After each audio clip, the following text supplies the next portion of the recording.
Hola amigos, nos encontramos una vez más en día domingo para revisar el mensaje que la iglesia dispone para la misa, la celebración del día de hoy.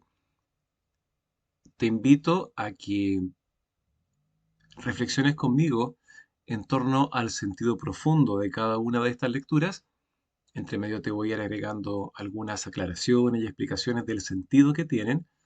Y por último, me acompañes en entender algo que está un poco más allá, es decir, que si sumamos las tres lecturas, hacia dónde apuntan, lo que vendría a ser lo que se llama la homilía, que puede tocar el sacerdote en la misa de hoy.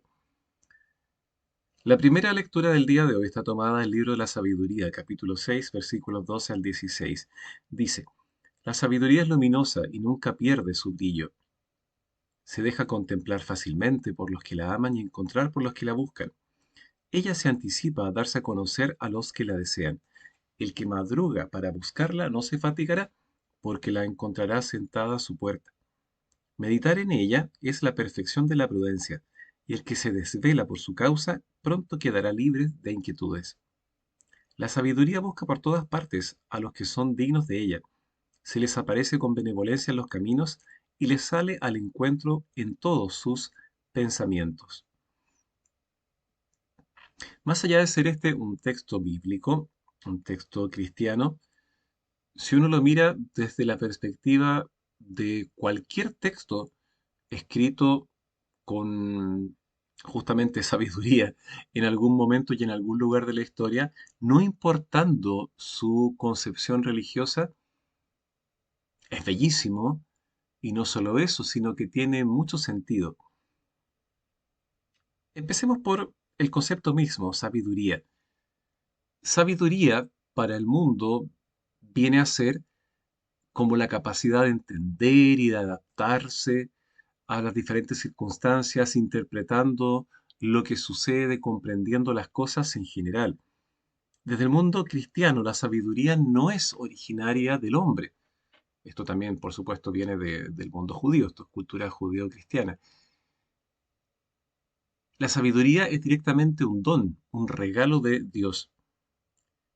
Por eso es que es luminosa, porque Dios es luminoso y nunca pierde su brillo, porque Dios no se desgasta con el tiempo. Tal vez has escuchado alguna vez acerca de la parábola de la perla de gran valor, que un mercader halla escondida en un sitio, entonces compra el sitio, vende todo lo que tiene y compra el sitio para poder justamente sacar esa perla que está escondida en ese lugar que vale más que todo lo que vendió y que el sitio que compró. Esto es como lo mismo, una vez que tú hallas la verdad, que es Jesucristo, y que es la raíz de la sabiduría, no hay nada que la pueda desplazar y tú sacrificas todo lo que tengas a tu alcance para poderla conservar. A la vez, en la segunda línea se nos dice que ella se anticipa a darse a los que la desean.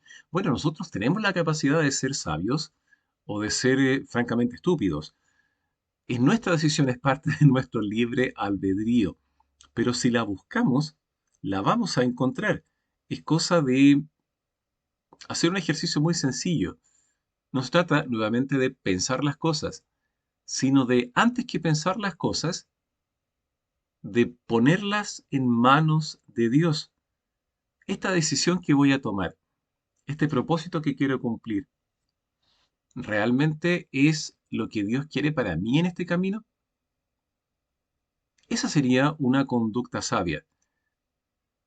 No solamente si te lo preguntas, si lo reflexionas otra vez con tu mente, sino que si lo pones en oración.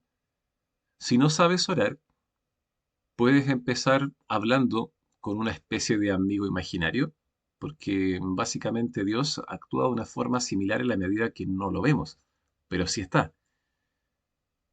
La diferencia con un amigo imaginario es que el amigo imaginario no te responde ni tiene poder, y Dios sí responde, de lo cual yo te doy testimonio personalmente. Tú lo puedes buscar y lo vas a encontrar sentado a la puerta en cuanto a la sabiduría. Una de las gracias que tiene la sabiduría es que las personas quedamos libres de inquietudes en la medida que seguimos su camino. A ver, cuando nos portamos mal, cuando hacemos algo arriesgado o algo inadecuado, sabemos que hay consecuencias. En los mismos juegos que solemos compartir, tomar una mala decisión significa que perdiste el juego, básicamente. Y si no lo perdiste, aún así tienes la sensación de que cometiste un error. En la vida pasa exactamente lo mismo. La sabiduría no requiere que la persona tenga un gran conocimiento, como dije hace un rato. Dice la sabiduría busca por todas partes a los que son dignos de ella. ¿Quiénes son dignos de ella? Básicamente cualquier persona que tenga rectitud en su corazón, que tenga humildad en su corazón y esté abierto a conectarse con esto que alguien de la nueva era podría decir que es como un fluir, una energía vital, una onda que circula, que es básicamente el Espíritu Santo. Si tú logras entablar una conexión vía Espíritu Santo con Dios, entonces de una u otra forma la sabiduría te va a encontrar. En la segunda lectura dice lo siguiente. Esto está sacado de la carta del apóstol San Pablo a los cristianos de Tesalónica o a los tesalonicenses. Siempre cuesta pronunciar esa palabra. No queremos, hermanos, que vivan en la ignorancia acerca de los que ya han muerto, para que no estén tristes como los otros, que no tienen esperanza. Porque nosotros creemos que Jesús murió y resucitó. De la misma manera, Dios llevará con Jesús a los que murieron con él. Queremos decirles algo, fundados en la palabra del Señor. Los que vivamos, los que quedemos, cuando venga el Señor, no precederemos a los que hayan muerto, porque a la señal dada por la voz del arcángel y al toque de la trompeta de Dios, el mismo Dios descenderá del cielo. Entonces, primero resucitarán los que murieron en Cristo, después nosotros, los que aún vivamos, los que quedemos, seremos llevados con ellos al cielo sobre las nubes al encuentro de Cristo, y así permaneceremos con el Señor para siempre. Consuélense mutuamente con estos pensamientos. Ya, esta lectura es muy interesante desde mi punto de vista. Ignorancia acerca de los que ya han muerto. Si eres cristiano, deberías tener claro que existe otra vida, una vida no material, una vida espiritual que es eterna, ya que los seres humanos contamos con carne, materia, y también con espíritu, algo inmaterial y que es de naturaleza inmortal, digamos, es eterna. Más que eterna, eterna quiere decir que no tiene inicio, no, sería infinita, no tiene final. A ver, em, si no somos cristianos, debemos tener un abanico de respuestas frente a la muerte, porque el hecho de la muerte es un hecho inevitable. Y es de sabios, sea cristiano o no, anteponerse al hecho inevitable de la muerte. ¿Cómo llevas tú el hecho inevitable de la muerte? Tal vez en tu vida no has tenido que pasar por esa experiencia, no porque te hayas muerto, obviamente, sino porque hayas tenido la pérdida de algún ser querido o incluso de una mascota. La experiencia de la muerte marca y es sumamente importante el tener claro cómo enfrentarla y poderla llevar de manera sana. Hay muchas personas que piensan que luego de la muerte simplemente viene la disolución del cuerpo y no queda nada. Hay otros que piensan que todas las personas se van al cielo o que todos se van a una especie de infierno o que, en fin, lo que cada uno con sus creencias puede ir declarando. Para los cristianos, existe esta afirmación de que no debemos estar tristes. ¿Por qué razón? Muy sencillo, tenemos esperanza. En diferentes evangelios Jesús nos va comunicando que en la casa del Padre existen muchas moradas, es decir, existen muchas piezas, muchas casas, digamos, dentro de la casa. Hay un lugar para ti en el cielo. ¿Qué hay que hacer para llegar a él? Básicamente estar en paz con Dios. ¿Y cómo estoy en paz con Dios? Liberándome de los pecados, actuando de manera correcta, confesando también los propios pecados para que de esa manera uno se vaya limpiando en un proceso diario de conversión. Jesús justamente nos va a llevar con Él en la medida que hayamos muerto en Él. No existe esa idea bastante popular dentro del mundo evangélico especialmente de ser salvos, abro y cierro comillas, ser salvos. No es que tú te hayas convertido y ya eres salvo, ya estás salvado, como una afirmación absoluta. No, la persona más santa peca 7 veces al día y nadie que tenga una pátina de mancha va a poder alcanzar el cielo. Para eso justamente existe el purgatorio. Si alguna vez te has preguntado qué cosas son esos supuestos fantasmas o ruidos que hay en la casa, bueno, es probable que sean almas que todavía están dando una vuelta por este espacio espiritual conocido como purgatorio. Aún no pueden acceder al cielo de una u otra forma porque aún les queda alguna cuenta que pagar, en cierta medida alguna cosa que enmendar, algo que no les permite liberarse de las uniones, de las ataduras de este mundo y que le impide básicamente poder llegar hacia el otro lado. La cosa es que Jesús murió y resucitó y de la misma forma Él también nos va a llevar hacia el cielo. Aquí viene un tema muy llamativo. Se habla de la señal del arcángel, el toque, la trompeta de Dios. Estamos hablando de lo que se describe en el Apocalipsis. También se indica que el Señor descenderá del cielo. Está escrito que así como Jesús ascendió al cielo, también descenderá y lo hará en gloria y majestad.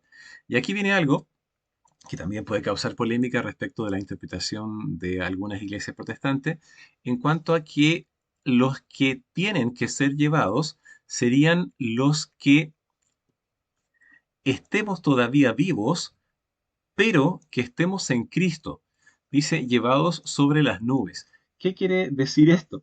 Algunos, dentro de diferentes iglesias evangélicas, hablan de este párrafo y también hablan de un párrafo que está en la primera carta de San Pablo a los Corintios, capítulo 15, versículo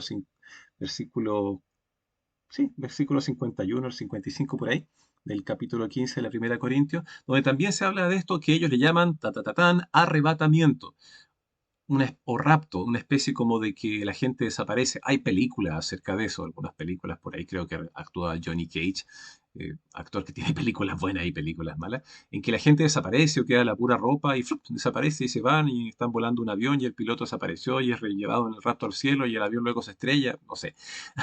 O los pasajeros tendrán que manejarlo, los que no fueron arrebatados, para librarlos de las persecuciones y las cosas malas que vendrían al final de los tiempos. Bueno, esto es una doctrina que está equivocada, no es bíblica, se ha puesto más bien de moda en los últimos tiempos, que establece justamente que después de este arrebatamiento vendría unos 1000 años de un reinado físico de Jesucristo, cuando la Biblia es bastante simbólica, particularmente el Apocalipsis, luego no tendría lugar esta situación, ni tampoco la reconstrucción del templo, ni que los cristianos nos volveríamos judíos, como se pretende dentro de esta teoría.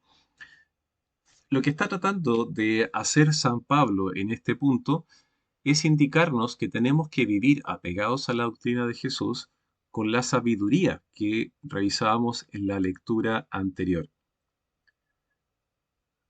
Si nosotros estamos en la sabiduría de Cristo Jesús, entonces, al final de los tiempos, estemos vivos o muertos, vamos a ser juzgados y vamos a ser llevados al cielo.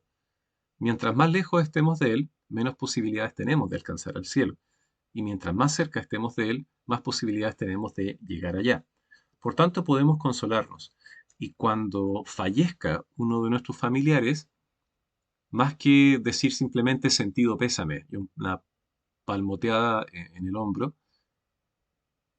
podemos comprometernos a orar por aquel difunto para que si le faltó algo por hacer en esta vida, pueda alcanzar el cielo de todas maneras lo antes posible y su paso por el purgatorio sea lo más rápido. Recuerda que al final de los días solo habrán dos clases de personas, los que se salven y los que no, los que vayan al cielo y los que lo hayan rechazado, justamente por su no deseo de arrepentimiento, no deseo de búsqueda de unión con Dios.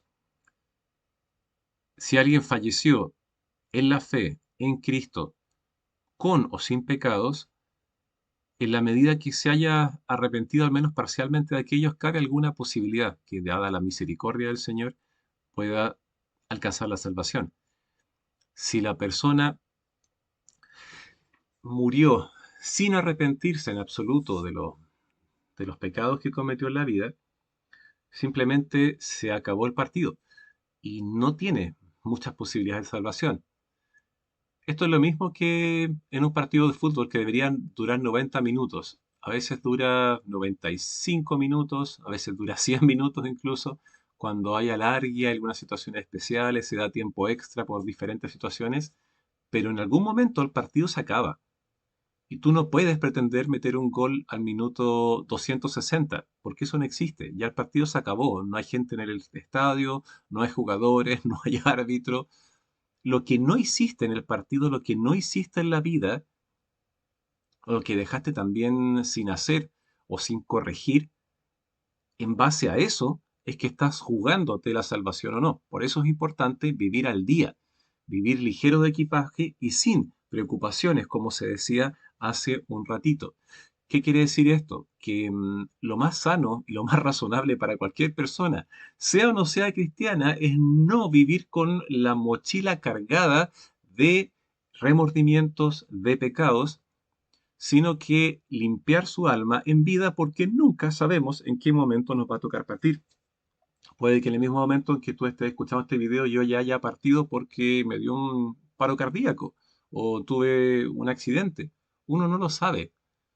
¿Cuántas veces hemos perdido personas que queremos y respetamos y que desaparecen de manera trágica de un momento para otro? Nadie tiene ni un minuto de su vida comprado. Por lo tanto, lo más sano es estar en paz con los demás, contigo mismo y si eres cristiano, con Dios, para que de una u otra forma esto te pueda conducir hacia el cielo.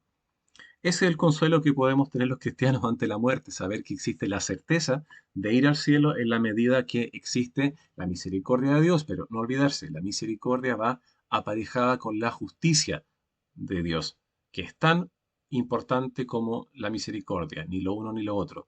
En base a su justicia, Dios no va a dejar que una persona pecadora, que no se arrepiente, que lo rechaza, que ha hecho el mal ante los demás, pueda llegar al cielo, y no con una actitud de autoritarismo, sino que no lo puede hacer porque no está en su naturaleza.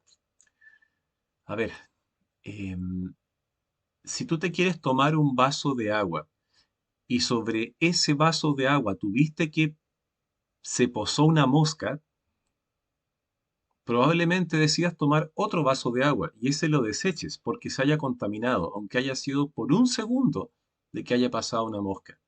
Si eso lo hacemos nosotros, humanos, que a veces recogemos cosas del suelo y las comemos igual cuando se nos han caído, en el espíritu no hay lugar a el pecado. Al espíritu de Dios es tan puro que simplemente por su naturaleza no puede acercarse a él un ser, un espíritu que venga con una carga espiritual negativa. Creo que eso es lo más que te puedo explicar de ese punto. En cuanto al Evangelio, dice lo siguiente, en San Mateo capítulo 25. Jesús le dijo a sus discípulos esta palabra: el reino de los cielos será semejante a 10 jóvenes que fueron con sus lámparas al encuentro del esposo. 5 de ellas eran necias y 5 prudentes. Las necias tomaron sus lámparas, pero sin proveerse de aceite, mientras que las prudentes tomaron sus lámparas y también llenaron de aceite sus frascos. Como el esposo se hacía esperar, les entró sueño a todos y se quedaron dormidas. Pero a medianoche se oyó un grito: ya viene el esposo, salgan a su encuentro. Entonces las jóvenes se despertaron y prepararon sus lámparas. Las necias dijeron a las prudentes: ¿podrían darnos un poco de aceite, porque nuestras lámparas se apagan? Pero éstas le respondieron: no va a alcanzar para todas, es mejor que vayan a comprarlo al mercado. Mientras tanto, llegó el esposo. Las que estaban preparadas entraron con él en la sala nupcial y se cerró la puerta. Después llegaron las otras jóvenes y dijeron: Señor, Señor, ábrenos. Pero él respondió: les aseguro que no las conozco. Estén prevenidos porque no saben ni el día ni la hora. Bueno, este evangelio ratifica lo que te vengo contando hace un rato. Estén prevenidos porque no sabemos ni el día ni la hora de la llegada de Cristo o de nuestra muerte. Entonces, ¿de qué se trata? Se trata de estar velando. Por eso justamente la idea de una lámpara de aceite es una buena parábola, es un buen ejemplo como mantener un repuesto de pila suficiente para una linterna en el presente, es como la misma situación. Se trata de una vieja costumbre que tenía el pueblo judío en el cual podían ingresar a la fiesta de matrimonio de una persona las jóvenes que estuvieran esperando a la entrada al esposo, la persona importante dentro de aquella cultura de aquel tiempo, con lámparas encendidas de aceite. Las lámparas de aceite son como las lámparas de Aladino, para que te hagas una idea, que solían ser en aquel tiempo de materiales como la greda, o también algunas cosas más finas, como podría ser piedra, loza u otro tipo de elementos. Pero básicamente se trata entonces de lámparas que están rellenas con aceite para poder iluminar. Si las personas no estaban a tiempo, entonces no las podían dejar entrar en la fiesta. El reino de Dios, el cielo, es como una fiesta. Si queremos ingresar allá, tenemos que estar preparados. Hay otra parábola que nos habla de llegar vestidos de fiesta con el traje adecuado. De lo contrario, seremos echados fuera al, a donde está el rechinar de dientes. Entonces, se trata de ir cultivando en nuestras vidas ese traje de fiesta, esa unión con el Padre para el día que nos toque morir o llegue el Señor antes, si eso así sucede, estemos preparados para ese momento. Esto es lo que te quería compartir durante el día de hoy. Quedémonos con la idea de que ser sabio significa no quedarse dormido. Tomar razón de las cosas que pasan en el mundo no basta. Hay que poner esas cosas en manos de quien tiene más sabiduría que la razón misma, que es Dios. Y en nuestra debilidad e incapacidad para poder entender el total de las cosas que pasan en el universo, no cabe más que ponerse en manos de la entidad superior, que es lo más razonable, que es Dios. Algún día podríamos hablar acerca de cómo yo estoy tan seguro de que existe un Dios, no solo porque te esté repitiendo cosas que he leído o que me han contado, sino que se trata de una experiencia que tú vas descubriendo con el paso de los años. Eso también es parte de lo que uno puede obtener en la medida que ruega y obtiene por cierta sabiduría. Que obtengas sabiduría en este día, que obtengas sabiduría en tu vida. Nos encontramos más adelante si Dios quiere.